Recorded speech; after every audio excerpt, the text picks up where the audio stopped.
Assalamualaikum warahmatullahi wabarakatuh. Pada video kali ini saya akan membahas materi struktur tuple ITP terkait dengan sentence with inverted subject and verb yang saya ambil dari bukunya Longman. Ada 5 bahasan utama yang akan saya bahas di sini, yaitu mengenai invert the subject and verb with question word, kemudian invert the subject and verb with plus expression, invert the subject and verb with negatives, invert the subject and verb with conditionals, dan invert the subject and verb with comparison. Oke, langsung aja kita akan bahas satu persatu.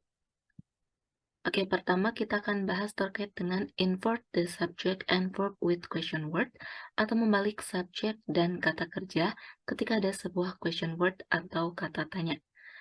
Nah, yang termasuk kata tanya di sini bisa berupa who, kemudian what, kemudian when, where, why, dan juga how. Oke. Selanjutnya ada dua fungsi utama dari question word atau kata tanya. Yang pertama adalah mengindikasikan pertanyaan, yang kedua adalah menghubungkan dua klausa atau sebagai konektor. Nah, ketika kata tanya mengindikasikan sebuah pertanyaan, maka subjek dan verb-nya dibalik. Jadi untuk rumusnya itu adalah question word, kemudian diikuti verb, kemudian diikuti subjek, kemudian diikuti tanda tanya. Oke, contohnya adalah what are they? Nah, question word di sini yang berupa what berperan dalam mengindikasikan pertanyaan sehingga antara subjek dan verb-nya itu dibalik. Jadi, verb dulu dalam hal ini adalah are, baru kemudian subjeknya they. Oke, selanjutnya ketika kata tanya menghubungkan dua klausa, maka subjek dan verb yang mengikuti tidak dibalik. Jadi untuk rumusnya adalah subjek, kemudian diikuti verb, kemudian diikuti question word, kemudian diikuti subjek dan verb lainnya. Oke, contohnya adalah I know what they are. Nah, question word what di sini berperan sebagai konektor yang menghubungkan dua klausa. Sehingga setelah question word what, ini diikuti subjek dan verb yang tidak dibalik. Untuk lebih jelasnya, teman-teman bisa perhatikan kembali contoh lainnya di sini. The lawyer asked the client why bla bla bla it. Nah, di sini ada the lawyer yang merupakan subjek, kemudian diikuti oleh ask yang berperan sebagai verb. Oke, selanjutnya di sini ada why yang perannya adalah sebagai konektor yang menghubungkan dua klausa. Karena berperan sebagai konektor, maka setelah why ini diikuti oleh subjek dan verb yang tidak dibalik. Oke, jadi subjek dulu, baru verb. Sehingga dari jawaban A sampai D yang terdiri dari subjek kemudian diikuti oleh verbnya, itu adalah jawaban yang C. He did. Oke, he di sini adalah subjek, kemudian di sini adalah verbnya. Kayak gitu. Oke, kita lanjut ke pembahasan kedua terkait dengan invert the subject and verb with place expression atau membalik subjek dan kata kerja ketika ada sebuah place expression. Nah, place expression sendiri di sini bisa sangat dibutuhkan untuk melengkapi sebuah kalimat atau bisa juga hanya berperan sebagai tambahan informasi. Nah, ketika place expression yang berada di awal kalimat dibutuhkan untuk melengkapi sebuah kalimat, maka subjek dan verb yang mengikuti dibalik. Jadi untuk rumusnya adalah place expression yang dibutuhkan, kemudian diikuti verb, kemudian diikuti subjek. Sebagai contoh adalah in the classroom were some old desks. Nah, di sini karena in the classroom merupakan sebuah informasi yang dibutuhkan, maka setelah in the classroom di sini diikuti subjek dan verb yang dibalik. Jadi verb dulu were, baru subjeknya some old desks. Sedangkan ketika place expression yang berada di awal kalimat mengandung tambahan informasi yang tidak dibutuhkan untuk melengkapi kalimat tersebut, maka subjek dan verb yang mengikuti tidak dibalik. Oke, jadi untuk rumusnya, place expression sebagai tambahan informasi diikuti oleh subjek kemudian verbnya. Sebagai contoh adalah in the classroom, I studied very hard.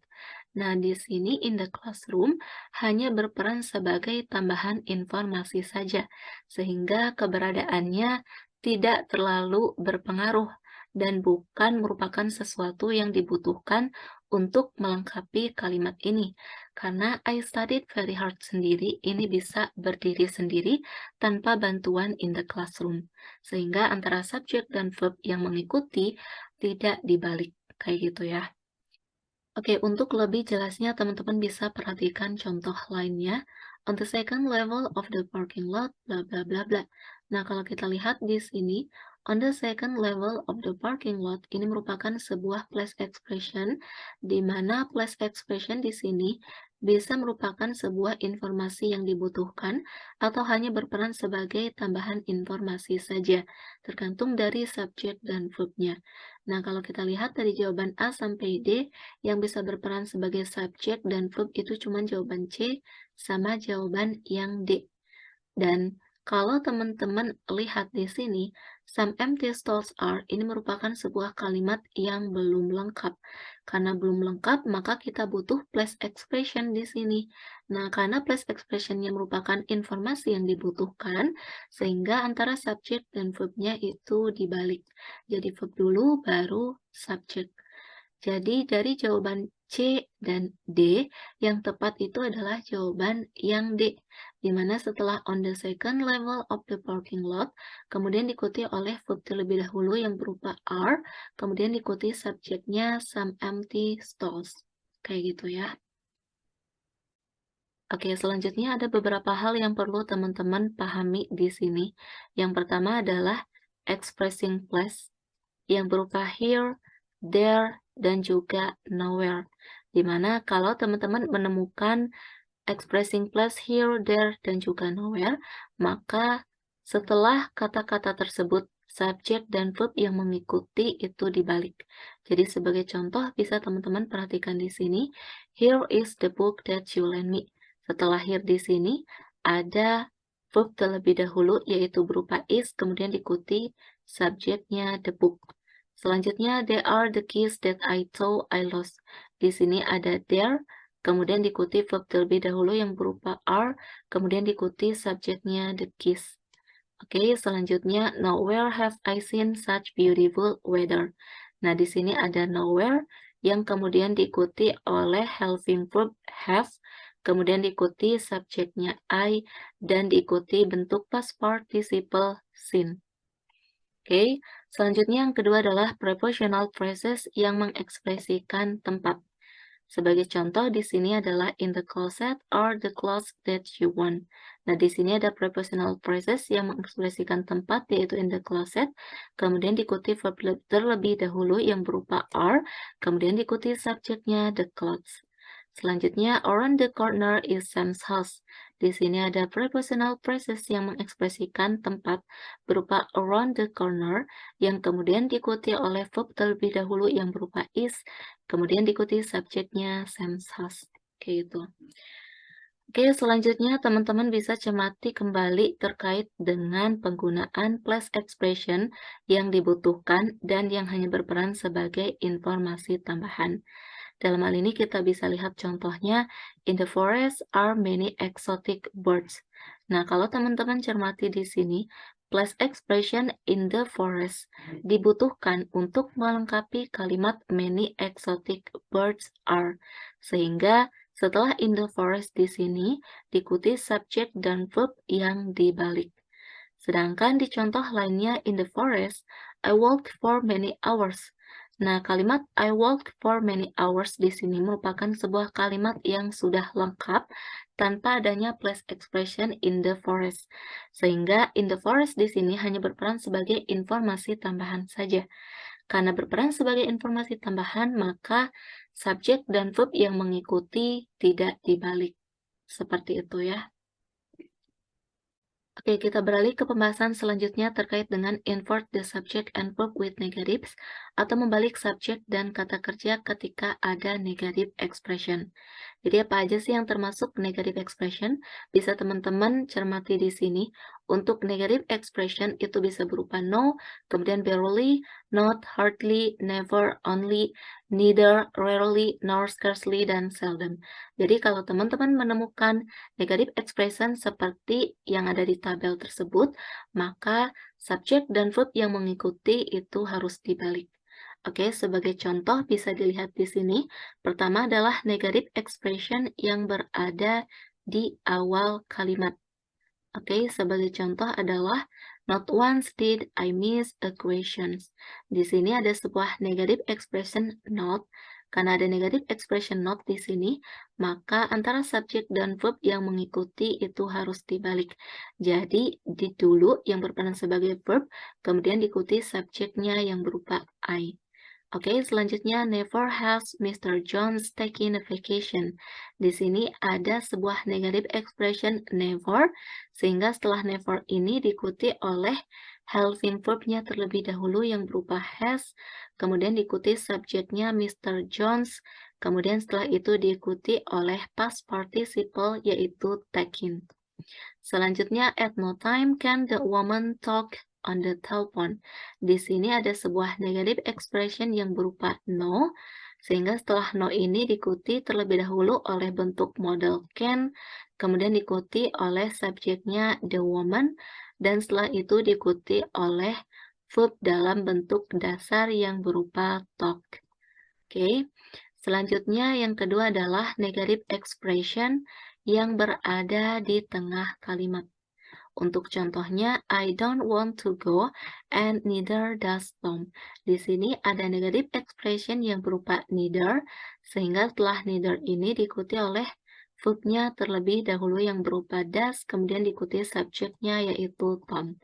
Selanjutnya, the secretary is not attending the meeting, nor is her boss. Di sini ada sebuah negative expression yang berupa nor, kemudian diikuti oleh verb-nya is. Selanjutnya diikuti subjeknya yaitu her boss. Nah, ketika negative expression muncul di depan subjek dan verb, baik itu di awal kalimat ataupun di tengah kalimat, maka subjek dan verb yang mengikuti itu harus dibalik.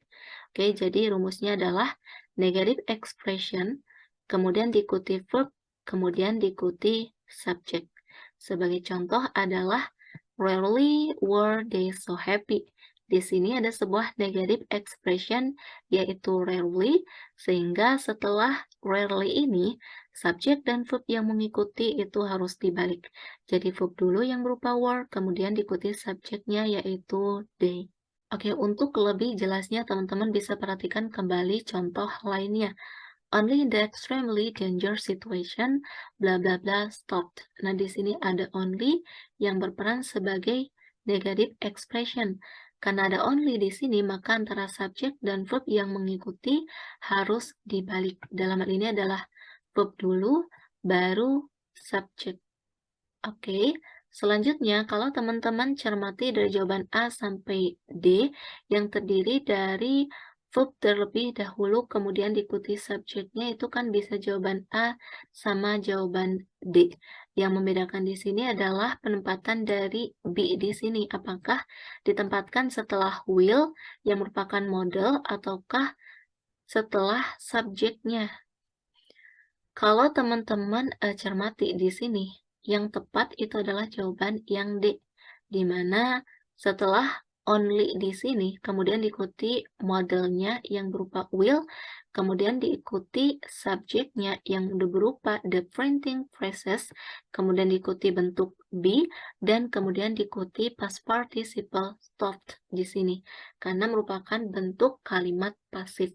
Oke, jadi be di sini ditempatkan sebelum past participle-nya, bukan setelah will yang merupakan bentuk model. Kayak gitu. Oke, kita beralih ke pembahasan selanjutnya terkait dengan invert the subject and verb with conditional atau membalik subjek dan verb ketika ada bentuk conditional. Nah, jadi teman-teman pahami di sini, ketika verb tambahan atau helping verb dalam conditional clause adalah had, should, ataupun were, dan conditional connector if-nya dihilangkan, maka subjek dan verb-nya dibalik. Jadi ada dua rumus yang perlu teman-teman pahami di sini. Ketika if dihilangkan, maka subjek dan verb-nya dibalik. Jadi verb dulu, baru subjek.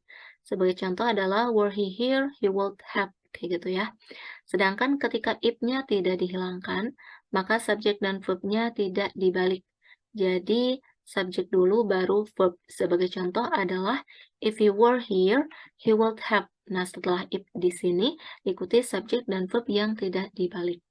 Oke, untuk lebih jelasnya teman-teman bisa perhatikan contoh 1, contoh 2, dan contoh 3. Di contoh 1 ini adalah bentuk conditional if yang berada di awal sebuah kalimat. Oke, kita lihat contohnya.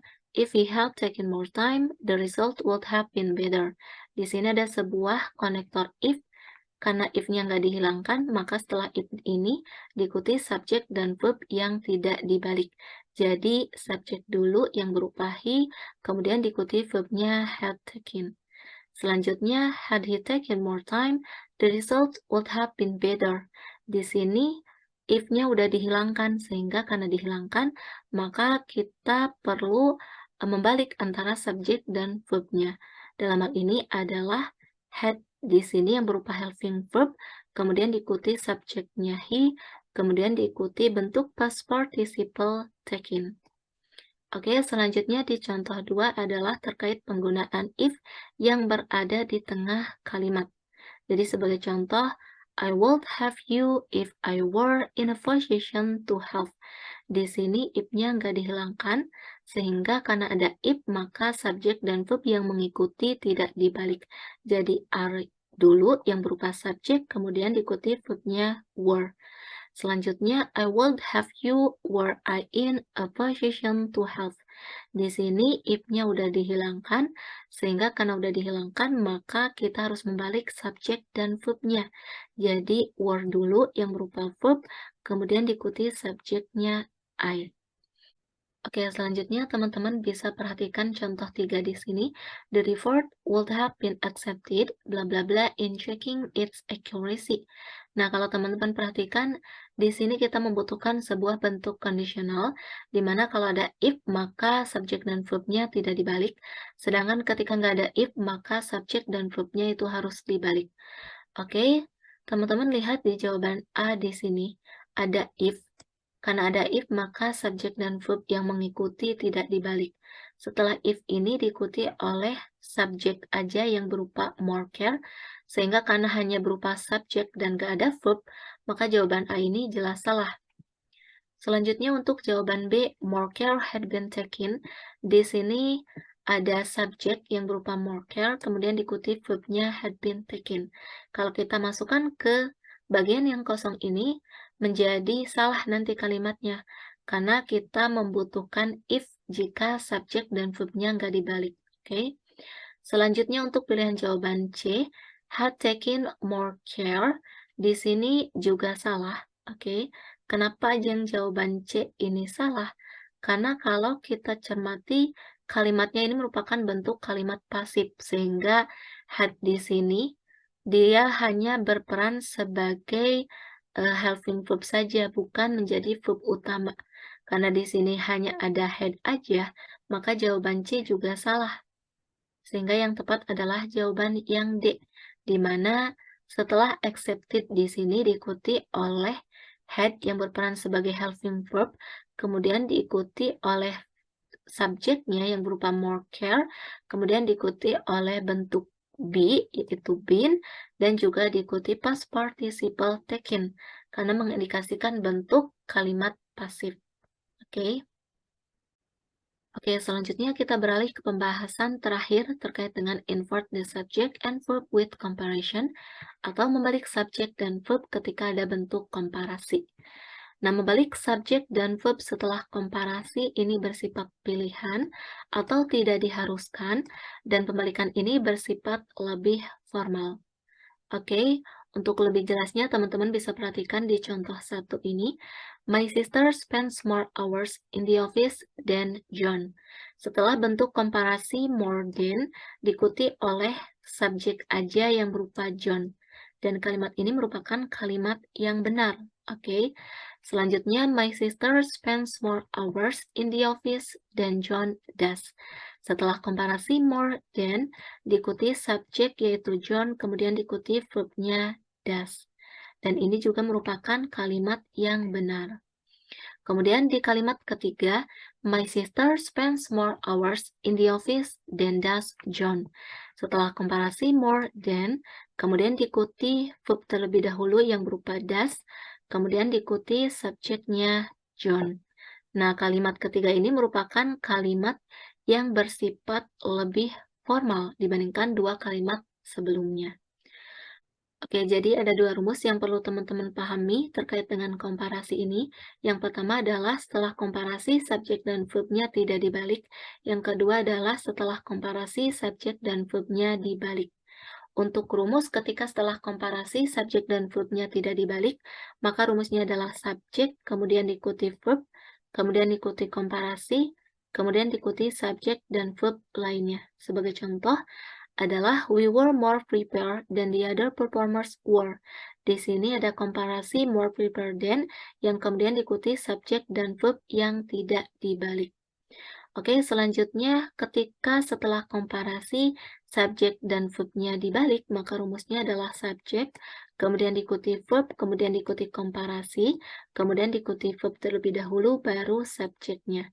Sebagai contoh, we were more prepared than were the other performers. Nah, setelah more prepared than yang berupa komparasi diikuti verb terlebih dahulu yang berupa were, kemudian diikuti subjeknya the other performers. Dan kalimat ini merupakan kalimat yang bersifat lebih formal dibandingkan ketika subjek dan verbnya tidak dibalik. Oke, kemudian teman-teman bisa perhatikan di contoh 2 di sini. The results of the current experiment appear to be more consistent than blah blah blah the result of any previous test. Di sini ada bentuk komparasi more consistent than. Karena ada bentuk komparasi, ada 3 kemungkinan. Yang pertama adalah setelah komparasi ini hanya diikuti oleh subjek.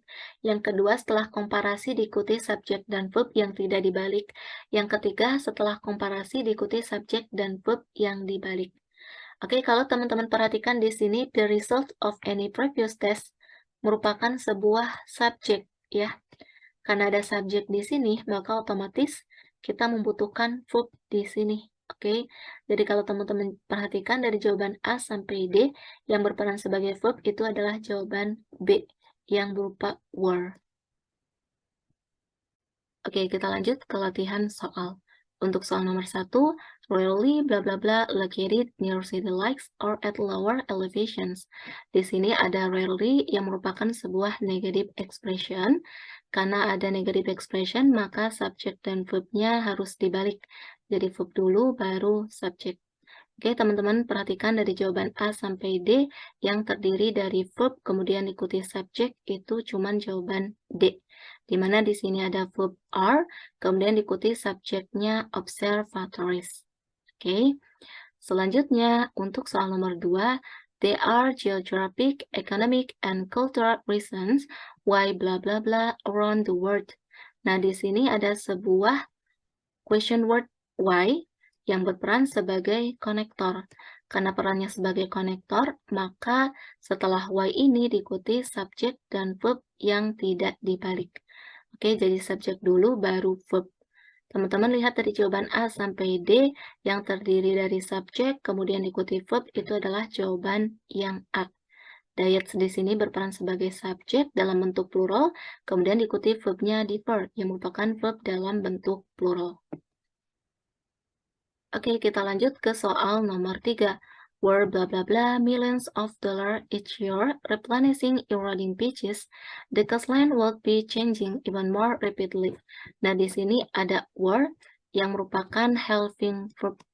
Nah, kalau teman-teman perhatikan, ini bentuknya adalah conditional ya, di mana if-nya udah dihilangkan. Karena if-nya udah dihilangkan, maka otomatis antara subjek dan verb itu harus dibalik. Dalam hal ini udah ada helping verb yang berupa were. Maka setelah were ini kemudian diikuti subjek. Oke, selanjutnya diikuti oleh bentuk past participle ataupun bentuk present participle ya. Jadi bisa diikuti oleh bentuk present atau past participle gitu.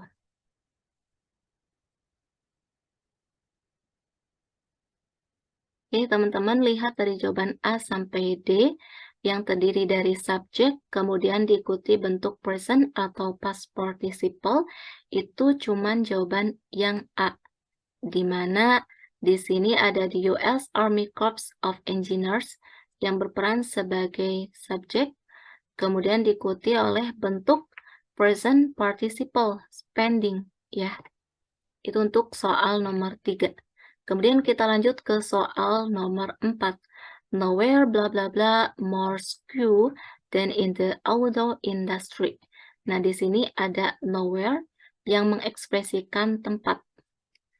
Karena ada nowhere, maka subjek dan verb yang mengikuti itu harus dibalik. Jadi dalam hal ini adalah verb dulu, baru subjeknya. Oke, kalau teman-teman cermati dari jawaban A sampai D yang terdiri dari verb kemudian diikuti subjek itu adalah jawaban yang C. Di mana di sini ada are yang berperan sebagai verb dalam bentuk plural, kemudian diikuti subjeknya retail trade figures yang merupakan subjek dalam bentuk plural. Oke, kita lanjut ke soal nomor 5. The York City Central Park is nearly twice as large bla bla bla second smallest country Monaco. Nah, di sini teman-teman perhatikan ada bentuk komparasi ya. Ada S, kemudian diikuti sebuah adjective large. Maka setelah adjective large di sini harus diikuti S kembali ya. Jadi bentuknya adalah S adjective S kayak gitu. Oke, selanjutnya di sini kita membutuhkan verb dan juga bentuk determine the. Kenapa kita butuh verb kemudian determine the? Karena di sini ada second smallest country yang mengindikasikan subjek. Di mana ini ada bentuk superlatif smallest. Karena ada bentuk superlatif, maka kita butuh determine the. Oke. Jadi, teman-teman bisa cermati dari jawaban A sampai D yang terdiri dari S, kemudian diikuti verb, kemudian diikuti determine the, itu adalah jawaban yang D. Jadi nanti kalimatnya adalah The York City Central Park is nearly twice as large as is the second smallest country, Monaco. Oke, kita lanjut ke soal nomor 6. Potassium has a valence of positive 1 because it usually loses 1 electron when blah blah blah with other elements. Oke, teman-teman perhatikan di sini ada sebuah question word yang berupa when, di mana when di sini berperan sebagai konektor yang menghubungkan dua klausa. Karena perannya sebagai konektor, maka setelah when ini harus diikuti subjek dan verb yang tidak dibalik. Oke, jadi teman-teman lihat dari jawaban A sampai D yang terdiri dari subjek, kemudian diikuti verb, itu adalah jawaban yang B. It ini berperan sebagai subjek singular, kemudian diikuti oleh combines yang berperan sebagai verb singular. Oke, kita lanjut ke soal nomor 7. The economic background of labor legislation will not be mentioned in this course, bla bla bla be treated. Oke, teman-teman perhatikan jawaban A, trade unionism will not. Di sini merupakan jawaban yang salah. Kenapa ini salah? Karena ketika kita masukkan ke bagian yang kosong ini, nantinya akan ada dua klausa. Dan kalau ada dua klausa, maka kita butuh konektor. Dan di sini nggak ada konektornya, maka jawaban A ini menjadi salah. Kayak gitu. Untuk jawaban B, nor trade unionism will, ini juga merupakan jawaban yang salah. Kenapa ini salah? Karena di sini ada nor yang merupakan negative expression. Karena ada negative expression, maka subjek dan verbnya itu harus dibalik. Jadi will dulu, baru trade unionism. Harusnya kayak gitu. Sedangkan di jawaban C, nor will trade unionism, ini merupakan jawaban yang benar. Karena setelah nor yang merupakan negative expression, ini diikuti oleh bentuk modal will, kemudian diikuti oleh subjeknya trade unionism, kemudian nanti di sini diikuti oleh bentuk be dan past participle treated, kayak gitu. Oke, kita lanjut ke soal nomor 8. Bla bla bla, false positive for antibiotics When tanker truck arrived at a milk processing plant, according to federal law, the entire truckload must be discarded. Oke, teman-teman perhatikan dari jawaban A sampai D, di mana di sini merupakan bentuk kondisional. Ada dua rumus yang perlu teman-teman pahami. Ketika if-nya ada, maka subjek dan verb-nya itu tidak dibalik. Sedangkan ketika if-nya dihilangkan,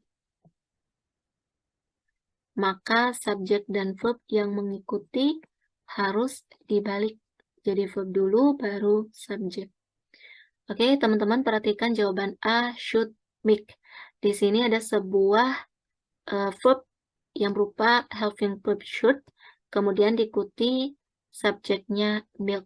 Dimana kalau kita masukkan ke bagian yang kosong ini, nanti kalimatnya menjadi kalimat yang benar. Oke, dimana ini merupakan bentuk if yang dihilangkan.